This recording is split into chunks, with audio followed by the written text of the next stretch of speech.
Hola, buenas tardes. En esta clase asincrónica lo que nosotros vamos a hacer es revisar acerca de las funciones que tiene el pavimento. ¿De acuerdo? Entonces, nosotros habíamos comentado en clases que tenemos dos funciones o dos caracterizaciones de los pavimentos en conceptos grandes, en conceptos generales. Clasificación funcional, lo que se refiere desde el punto de vista del usuario, y los criterios estructurales, que nos referimos más al tema del punto de vista del ingeniero proyectista. Entonces, habíamos comentado que tenemos 5 criterios funcionales, que son resistencia al deslizamiento, regularidad superficial, ruido, reflexión a la luz y desagüe superficial. Estas 5 características afectan directamente en la comodidad y seguridad al usuario de las vías. Entonces, ¿qué entendemos por resistencia al deslizamiento? Cuando el neumático tiende a deslizarse en la superficie, entonces nosotros tenemos que, con la granulometría y las características del agregado, hacer que el deslizamiento sea el mínimo.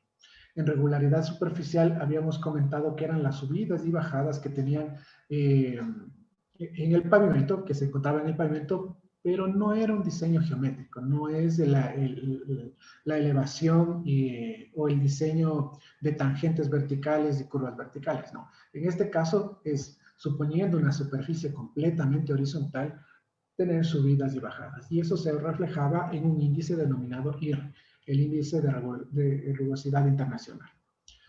En cuanto al ruido, esto se da en función a la presión que ejerce el neumático, ejerciendo también una presión de aire dentro de los orificios de la superficie, de la rasante, de la capa de rodadura que nosotros estamos colocando, y bueno, y este generará un sonido. Entonces, eso también se va a dar en función a la textura que va a tener. Y más adelante vamos a ver acerca de todas estas texturas. En cuanto a la reflexión de la luz, habíamos comentado que tenemos dos principios. En cuanto al uno, el color de los materiales con los que se construyen, negro si es asfáltico, gris si es en función a cemento, y además acerca de la señalización. Entonces, igual habíamos comentado un poco de los contrastes. Y el desagüe superficial teníamos igual dos grandes grupos. El primero que nosotros habíamos considerado era el drenaje en función a la geometría, es decir, a el bombeo y al peralte de la carretera. Y eso nosotros tenemos que tomar en cuenta que mientras mejor esté diseñada la geometría, pues más rápido va a salir el agua o se va a recoger el agua a los costados, ya sea en cunetas o en sumideros. Finalmente, la última parte del desagüe superficial, habíamos comentado que tenía dentro de la capa de rasante o la de rodadura, ¿no es cierto? Entonces, en función a la granulometría, lo que nosotros vamos a obtener es huecos vacíos y vamos a tener las denominadas mezclas porosas que nos van a permitir drenar el agua en la parte superficial y vamos a evitar este aquaplaning. Y en la capa inmediatamente inferior, pues tendremos una capa impermeable que va a permitir que deslice el agua. Eso sería en cuanto a los criterios funcionales. Recuerden que esto es en función del usuario, para darle comodidad y seguridad al usuario. En cuanto a los criterios estructurales, habíamos comentado que tenemos el periodo de vida útil, que podía ser igual y que debería ser igual al periodo de diseño, ¿de acuerdo? Y que eso tenía una cierta diferencia que iba a ser en función de el mantenimiento que se le dé a la vía, a la proyección y a las cargas esperadas, que estas cargas sean lo mejor, una excelente predicción de vehículos, ¿no es cierto? Hablando de un TPDA a lo largo del periodo de la vida útil, que sean bien contemplados este número de vehículos, para llegar a tener un periodo de diseño igual a un periodo de vida útil. Entonces, eso es lo que tenemos que considerar. Además, como habíamos comentado, las cargas de tráfico, habíamos hablado de TPDA y las diferencias podríamos decirle que las implicaciones que tiene dentro de este caso el hacer un conteo 365 días, 24/7, versus ciertos días y proyectar ese tráfico. Vamos a tener ciertos errores, entonces la idea es predecir adecuadamente.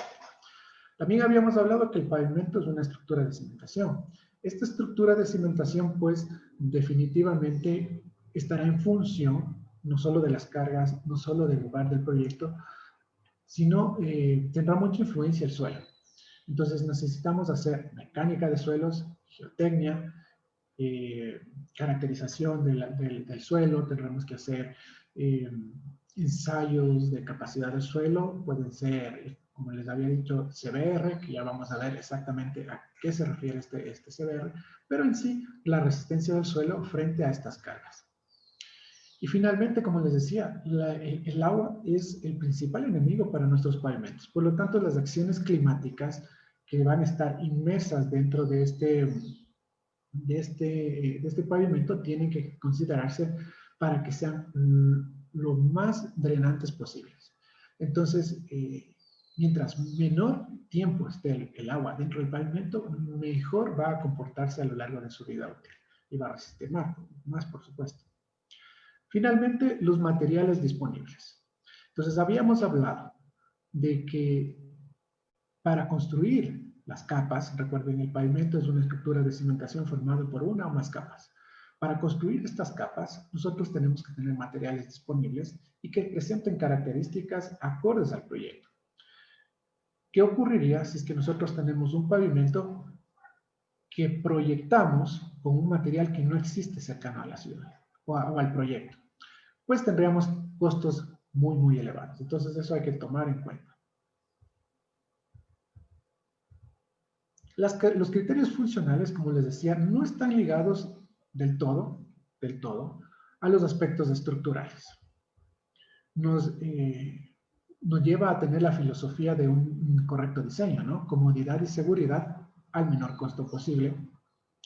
Y es prioritario para los usuarios, como decíamos. Y colindantes, ¿qué se refiere con los colindantes? Las personas que viven cerca o las personas que se encuentran cerca de nuestro proyecto vial. Entonces, habíamos hablado de algo como el ruido. Entonces, si genera mucho ruido en nuestra superficie, puede ser muy incómodo para las personas que viven cerca a la carretera. Tomar en cuenta. Y como les decía, las características funcionales son fuertemente ligadas a las características superficiales de nuestra rodadura. Entonces, las características superficiales, habíamos dicho, es de la rodadura. Nosotros podíamos tener muchas capas del mismo material, puede ser mezcla asfáltica, tener varias, pero la última que yo coloque se convierte en mi rodadura. Entonces, esa rodadura tiene que estar en contacto con los neumáticos. Estas pueden ser de mezcla bituminosa, es decir, asfalto con agregados, de hormigón, que es cemento con agregados, pueden ser de gravilla, el típico lastrado, o material granular, ¿no es cierto?, que es el típico lastrado que tenemos. Como les habíamos comentado en las primeras clases, nosotros podríamos tener una sola capa de material granular, ¿no es cierto?, y ese puede ser todo el pavimento. El concepto de pavimento era una estructura de cimentación formada por una o más capas. Si yo tengo un material granular, estamos formando una capa, ¿de acuerdo? Sin embargo, la rodadura es la que presenta, debería tener mayor calidad y, por ende, tiene un mayor costo. La idea de esto es minimizar estos costos, hacer que esta estructura tenga un espesor mínimo, ¿no es cierto?, pero que sea lo mínimo posible para que resista en el periodo de vida útil. Proporciona seguridad y comodidad, como les habíamos visto, la parte de características superficiales o funcionales, pues decía que nos presenta o debería tener resistencia al deslizamiento y comodidad con el tema del índice de regularidad internacional. Debe ser impermeable y, en algunos casos, la capa de rodadura es una capa estructural también. Y ya les voy a explicar por qué este principio, este último concepto de aquí, no se aplica del todo. En primer lugar, habíamos hablado que en el drenaje superficial nosotros podíamos tener, permítanme un segundo, podíamos tener capas drenantes. Entonces, la rodadura no siempre va a ser impermeable. ¿Qué le da la impermeabilidad? La capa siguiente. Si es que yo tengo una capa de rodadura permeable, la de abajo, la capa intermedia, tendrá que ser impermeable. ¿Y por qué no siempre es, presenta la característica de capacidad estructural? Es decir, que resiste a las cargas de los neumáticos, porque si yo tengo un espesor demasiado pequeño, que me sirve como rodadura, ¿no es cierto? Y que vamos a ver más adelante también qué tipos de rodaduras delgadas tenemos. Si es que son demasiado delgadas, estas no presentan una capacidad estructural. Deberían tener al menos un espesor mayor a 2 centímetros para que empiece a generar esta capacidad estructural, es decir, absorber los esfuerzos y deformaciones que va a presentar las cargas de los neumáticos. ¿Bien? Más adelante, ¿qué tenemos? Tenemos la textura. La rodadura presenta diferentes texturas. Diferentes materiales hacen diferentes texturas. Diferente acomodo de partículas hacen diferentes texturas. ¿Y qué es lo que nosotros podemos sacar de aquí?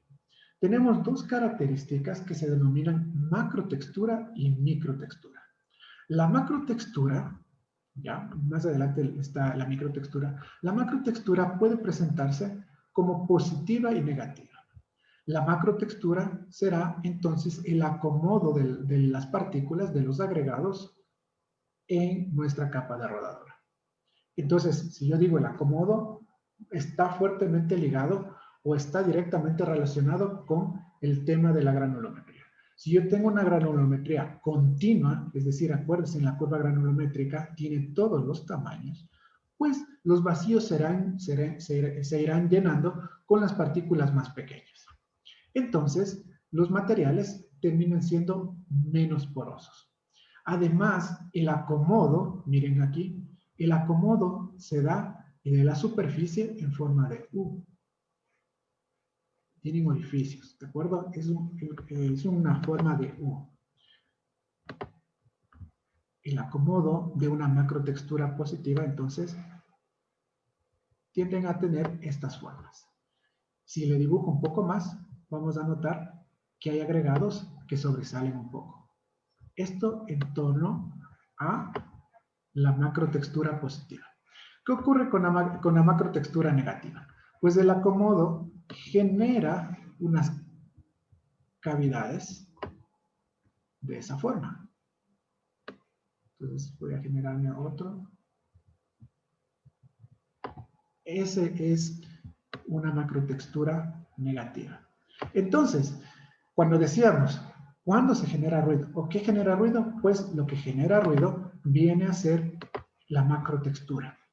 Si yo tengo una macrotextura positiva, yo voy a tener mucho ruido. Si yo tengo una microtextura negativa, el ruido disminuye. Y esto normalmente se da con granulometrías discontinuas.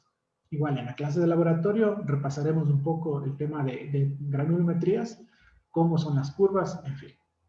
Entonces miren acá, si se dan cuenta, aquí tengo una granulometría discontinua, claramente, porque tengo partículas que sobresalen, están ahí, saltadas, ¿no es cierto? Esto me genera una macrotextura negativa, por lo tanto, menos ruidoso. Si yo tengo, les decía, la típica vía a la costa, que son estructuras de cemento, de hormigón, pues estas generan mucho ruido, porque el acomodo o el ranurado que se le hace queda como algo como esto. En fin, los adoquinados mucho más, los empedrados mucho más ruidosos. Aquí tenemos un ejemplo. Tenemos un ejemplo del tema de deslizamiento. ¿Qué ocurre? Nosotros tenemos 3 episodios, por así decirlo. En el primero, en el que el neumático tiene un contacto continuo con la rodadura. Y lo ideal es mantener siempre esto aquí. Si yo no tuviese un buen drenaje, la lámina de agua en el rango número 2 voy a tener un rango muy continuo. Y la idea es romper esa continuidad de la lámina de agua para evitar el aquaplaning.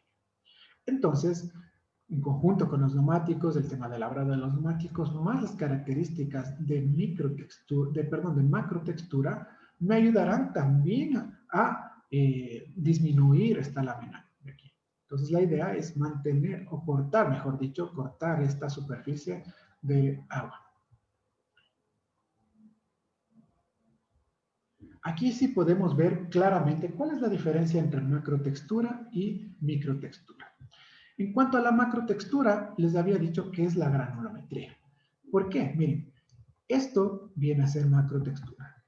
Sube el agregado, baja, sube por el agregado, baja. Esta forma que yo estoy dibujando aquí se denomina o se representa con el nombre de macrotextura. La granulometría me da entonces la macrotextura. Y ahora bien, ¿qué ocurre con la microtextura? Yo les decía, es un agregado. Si yo le saco a un agregado de estos y lo analizo y veo si es que tiene puntitas o es liso, ¿no es cierto? Pues esta textura del agregado se denomina microtextura. ¿Ya? La macrotextura, recuerden, viene de la granulometría, me ayuda a la resistencia al deslizamiento y el tema de ruido. Sin embargo, la microtextura está más fuerte, tiene una dirección o tiene podría decirse, tiene una relación mucho más fuerte con la seguridad porque, ¿dónde estamos? Bueno, porque este me va a ayudar en mayor porcentaje a la resistencia al deslizamiento. Si bien es cierto, la macrotextura ayuda, está relacionada, pero la microtextura muchísimo más. Los agregados van a ayudarnos, miren, porque todo tenemos microtextura por aquí, un poquito por acá, un poquito de microtextura por acá, todos van a ayudar a la seguridad de la carretera en temas de deslizamiento. ¿Ya? Está en función de los áridos o agregados, como les digo, un material, qué sé yo, una mica, ustedes saben que es una mica, un agregado pulido que es como cristal, entonces es mucho más liso que un agregado, puede ser, no sé, de caliza. La caliza tiene mucha más microtextura que un material volcánico como, como la mica. Entonces, cada uno de estos elementos tiene una característica de microtextura que hay que considerar. Elementos como el péndulo de fricción y el screen son ensayos que se realizan para determinar la microtextura. ¿Ya? Y también tenemos otro que es para la resistencia al deslizamiento, que es la mancha de arena, que ya lo vamos a ver más adelante. Entonces recuerden, características superficiales en función a la macrotextura y a la microtextura. Acá, me estoy olvidando de algo. Los agregados, aquí como habíamos visto anteriormente, en macrotextura yo puedo tener una macrotextura positiva y una macrotextura negativa. En cuanto a la microtextura, yo puedo tener microtextura áspera y una microtextura pulida. Como les decía, la pulida, tenemos agregados que son bastante cristalinos, con forma de cristal, más o menos. Y ásperos como el granito también es un elemento bastante áspero. Hay otra clasificación de macrotextura. Yo puedo tener una macrotextura rugosa y una macrotextura lisa. ¿De acuerdo? Entonces la macrotextura rugosa significa que yo tengo muchas elevaciones, arriba, abajo, y una macrotextura lisa, pues puede ser que un agregado se haya puesto, un agregado más pequeño se haya puesto aquí, y me quedaría algo como una línea recta. Algo mucho más lisa el acomodo. Aquí tenemos diferentes rodaduras. Miren. ¿Y cuál va a ser cuál va a ser la relación con la resistencia al deslizamiento? Entonces, en primer lugar, lo que nosotros vamos a tener es esta línea de aquí, esta azul. Miren, yo tengo una alta resistencia al deslizamiento, pero a bajas velocidades. Si yo incremento la velocidad, esta línea cae. Por lo tanto, noten ustedes que esta tiene una macrotextura lisa. Miren, las partículas prácticamente son del mismo tamaño, se han acomodado junto y esas subidas y bajadas ya no las tengo. Y además, el agregado, cada una de las partículas de mi agregado son ásperas. Veamos cuál es esta de acá. Miren, dice, yo tengo una macrotextura rugosa y una microtextura áspera. Y además, la macrotextura es negativa. Esta es la forma que tiene la superficie, la rodadura. ¿Dónde podemos encontrar esto? Yo les puedo pasar más adelante unas fotografías que tomé algo cerca, en la vía que conecta la E35 desde Pifo hasta el Redondel al aeropuerto. Otra que tenemos macrotextura rugosa, áspera y negativa es desde Calderón hasta Guayabamba. Entonces ahí tenemos este tipo de superficie. Ya les voy a presentar más adelante. Entonces, miren, no tenemos una resistencia al deslizamiento tan alta, pero se mantiene. ¿Sí? Entonces tenemos estándares. Miren, llegar a 120 y mantener un 0,6 en resistencia al deslizamiento está perfecto. A continuación, esta es la más común que tenemos. La mayor cantidad de mezclas asfálticas de rodadura, y mejor dicho, en general, rodaduras, van a presentar superficies rugosas, ásperas, pero positivas. Esto es lo más común que nosotros vamos a tener. Es muy bueno, sí. Miren, se mantiene. Sin embargo, a muy altas velocidades, disminuye drásticamente la resistencia al deslizamiento. Eso a tomar en cuenta. Ya habíamos visto esta, que es lisa y áspera. ¿Qué ocurre cuando yo tengo, miren, rugosa y pulida? Macrotextura rugosa. Yo les decía que afecta la resistencia al deslizamiento. Sí, miren. Arranca siendo muy buena resistencia al deslizamiento. No estoy por acá. Arranca teniendo relativamente alta resistencia al deslizamiento, pero miren, la microtextura es la que más afecta a la resistencia al deslizamiento. Si yo tengo una superficie pulida de cada uno de los agregados que componen esta rodadura, pues decae completamente. Y finalmente, tener lisa y pulida, pues estaríamos hablando de una mesa de billar con una bola de billar, y ustedes saben que ahí prácticamente no existe resistencia al deslizamiento, y miren, completamente mal. Entonces, estas dos últimas, podríamos decir que no son buenas para una carretera. Y finalmente, esta de aquí, lisa y áspera, podríamos considerar para temas de estacionamientos, porque vamos a movernos a baja velocidad, no van a superar 20, 40 kilómetros, y vamos a tener unas características muy buenas en cuanto a resistencia al deslizamiento. La textura macro y micro. Aquí tenemos unos ejemplos, miren. Si ustedes se dan cuenta, tengo una macrotextura rugosa. ¿Ya? Acá tenemos una macrotextura lisa. Se nota claramente cómo está ocurriendo el tema de acomodo de las partículas, o incluso esta macrotextura lisa se puede deber al desgaste. Lo mismo ocurre acá. Miren, tenemos una macrotextura rugosa porque se pueden ver los agregados. Hay las montañitas de estas. Sin embargo, vemos que los agregados han sido pulidos. Y normalmente esta foto de aquí presenta un desgaste. Es decir, que la vía en esta parte ha sido desgastada por el paso de los vehículos y las condiciones ambientales.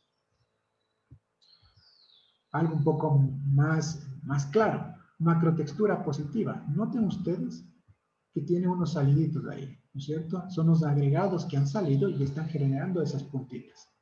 Y acá tenemos una macrotextura negativa. En este caso yo podría hacer un símil, es decir, es como que tuviésemos una cama de clavos y presionamos contra una superficie. Miren lo que ha quedado. ¿De acuerdo? Esta es una macrotextura negativa.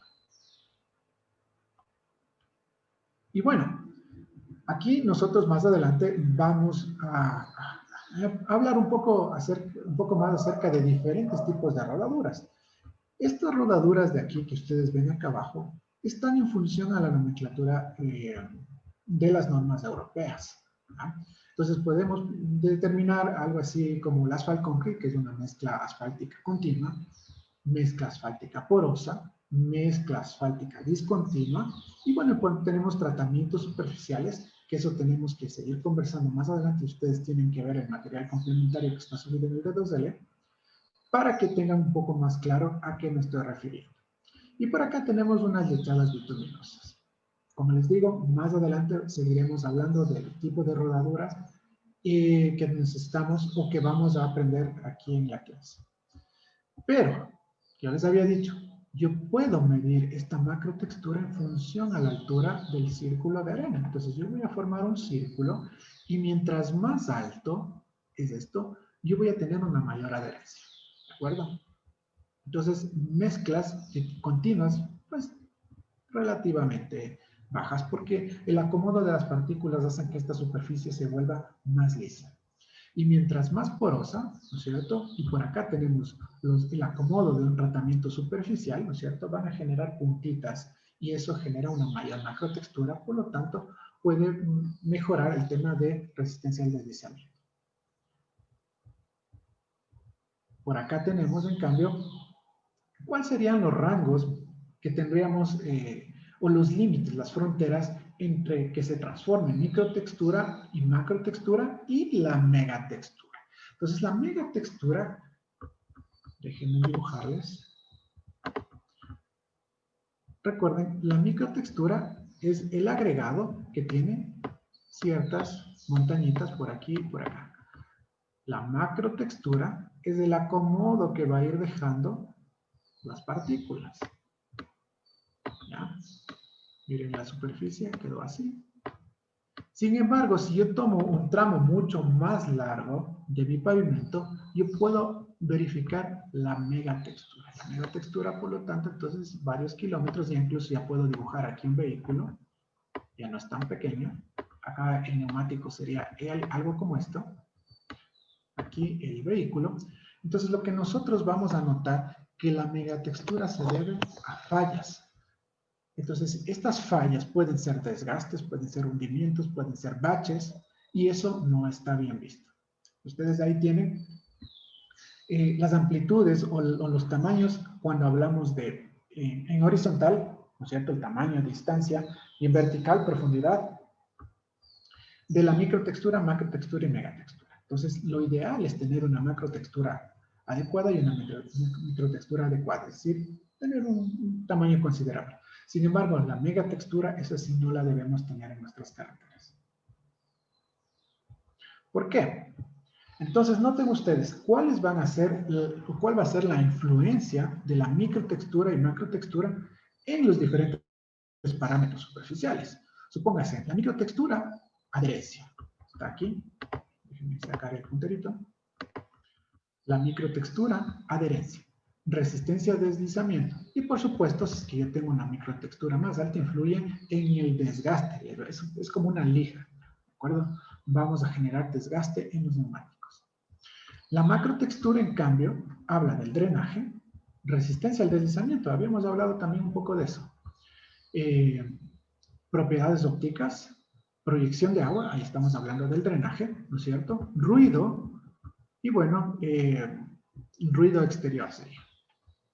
La megatextura, en cambio, afecta la resistencia al deslizamiento. Mientras más huecos, más baches, más hundimientos tenga, el vehículo va a tener que implementar una carga mayor o un esfuerzo mayor para moverse. Afecta en la comodidad, eso no quiero en mi vía. Estabilidad de marcha es justamente el avance del vehículo.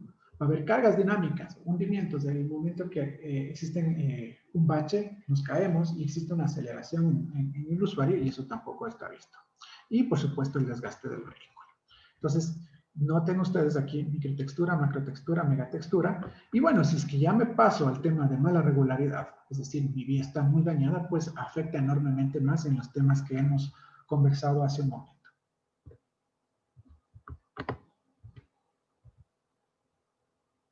Pues el ruido también podemos considerar en función a una medición de decibeles. Vamos a encontrar que en mezclas asfálticas continuas, tipo asphalt concrete, nosotros vamos a tener un ruido, podría decir, intermedio. Sin embargo, si yo tengo tratamientos superficiales, van a generar muchísimo ruido. Aquí recuerden el tema de ruido era en función a la representación de la macrotextura. Drenaje, en cambio, pues voy a tener mezclas drenantes, poco drenantes, medianamente drenantes y muy drenantes. ¿De acuerdo? Igual, eso lo vamos a analizar más adelante en función a las características del acomodo o de las granulometrías de nuestros materiales. Mezclas asfálticas convencionales, es decir, granulometrías continuas, granulometrías discontinuas y porosas. Bien, yo les decía que teníamos una parte en donde nos limitábamos o básicamente podríamos decir que nosotros vamos a considerar como aporte a la estructura, es decir, que va a resistir a nuestras cargas. ¿De acuerdo? Entonces, denme un segundo, por favor.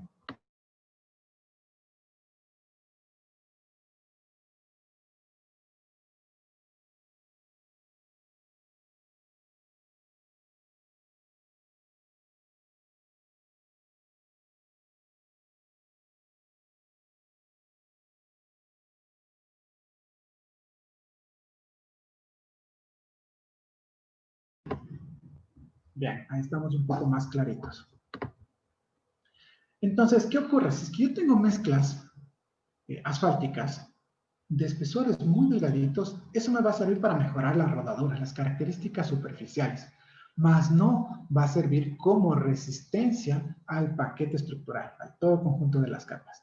Entonces, yo puedo tener riego sin gravilla, es decir, solo puedo regar material asfáltico, asfalto como tal o emulsión asfáltica, que también ya vamos a estudiar qué es una emulsión asfáltica, pero sí puedo regar lo que nosotros comúnmente denominamos la brea, sin agregado. Y eso puede que mejore mi superficie de rodadura. ¿Puedo colocarle gravilla? Pues por supuesto, mezclo el asfalto con agregado, con arena. Pues tengo una capa realmente delgadita. O con la gravilla, como tamaños, podríamos decir, pasante del número 4 o retenido en el número 4. Son agregados bastante finos. Y las lechadas asfálticas, que son la mezcla de emulsiones, son unas mezclas en frío y también más adelante vamos a conversar un poco acerca de qué es una mezcla en frío y qué es una mezcla en caliente. Pero puedo decirle que es la mezcla entre asfalto, en sí, emulsión asfáltica y arena. Y por ahí le ponemos un poquito de cemento, en este caso, de lechadas asfálticas. Entonces son mezclas asfálticas sumamente delgadas, menor a 2 centímetros, que nos va a mejorar la rodadura, pero no va a ayudar al aporte estructural, es decir, no va a sostener las cargas de los vehículos. No así las mezclas asfálticas mayores a 2 centímetros. Estas sí nos ayudan, porque tiene un esqueleto mineral, porque puede presentar huecos en la mezcla y porque nosotros podemos clasificarla igual en función al punto de vista o a la manera que se ha construido o se ha hecho la mezcla en función a su temperatura. Puede ser caliente y fría, como les decía. Entonces nos vamos a enfocar primero en estas de mayor a 2 centímetros. Entonces yo les puedo decir que yo voy a tener agregados que en función a su granulometría me pueden generar un esqueleto, ¿no es cierto? Un esqueleto, tamaños adecuados, juntos, uno con el otro, formando un esqueleto. Y esa me puede generar mezclas asfálticas continuas, es decir, que los agregados, tamaños más pequeñitos, mucho más pequeñitos, los tamaños más pequeños van ocupando los espacios que van dejando los agregados más grandes, continuas, granulometría continua. Granulometrías discontinuas pueden ser que tengan el mismo tamaño y van dejando huequitos, ¿no es cierto? O puede ser que tenga un poco de agregados de estos tamaños y estos tamaños no los tenga y estos de más acá sí los tenga. Entonces, eso también lo vamos a revisar en el laboratorio, cómo son las granulometrías.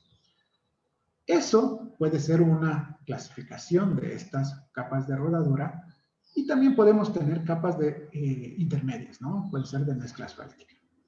Pero yo también les puedo clasificar en función al número de vacíos, al porcentaje de vacíos que tienen estas mezclas. Entonces, si yo tengo índice de vacíos o la porosidad, puede ser también, menor al 6%, pues estoy hablando de una mezcla cerrada. ¿Y cuál dan las mezclas cerradas? Pues las continuas. Entonces yo puedo estar hablando de lo mismo diciendo que tengo una mezcla continua y cerrada. O tengo semiabiertas de entre 6 y 12% de la porosidad, semiabiertas abiertas mayores a 12 y las porosas, por supuesto, muchísimo más alto que la porosidad del 12%. ¿Cuáles dan estas de acá? Pues puedo decir que las discontinuas. La granulometría discontinua me va a dar mezclas semicerradas, abiertas, y las porosas, pues porosas. Ahora bien, la temperatura puesta en obra. ¿A qué se refiere esto? Yo voy a tener procesos constructivos de mezclas asfálticas. Pueden ser delgadas o gruesas, de cualquiera de las dos. Estas pueden ser en caliente, es decir, que yo tengo que calentar los agregados y también por otro lado tengo que calentar el asfalto o el material bituminoso, cualquiera que este sea. Y una vez que están calientes los dos, pues los mezclo y los proceso y tengo mi mezcla asfáltica. En cambio, la mezcla fría, yo tengo hoy en día lo que se denomina emulsión asfáltica.